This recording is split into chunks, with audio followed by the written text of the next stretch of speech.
algasid siis proloogiga, et Lahtel oli oma 3-päevane Viljandi-laager ja nad mõtlesid päris palju sellele laulupeole ja mõtlesid, mida võiks kõige ilusamat soovida siis laulupeo esinejatele ja dirigentidele ja see võis olla siis kas head tuult või häid mõtteid, aga kõige enne kivikotti. Nii et dirigendid, palun tulge siia ette ja teil on tehtud ainulaadne erakordne disain Viljandi laste poolt.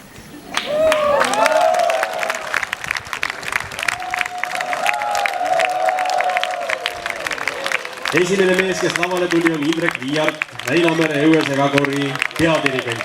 Teine mees on tänane laulupidu kunstiline juht Kalev Lindal, Segabuga hallis. Kolmas Kalevipoja mõõtumees on Lauri Preede, Tartu Rahvaülikooli segakoori dirigent. Iibit te tunnete läbi ja lõhki tema suurte ja ajalooliste tegude järgi, mis ta ühe aasta jooksul siin teinud olnud.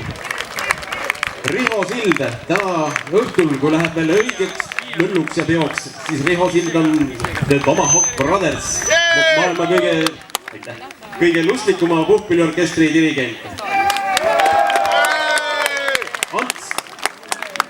Ants Reinholde, see tohutu sakumeeste vägi.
Amen.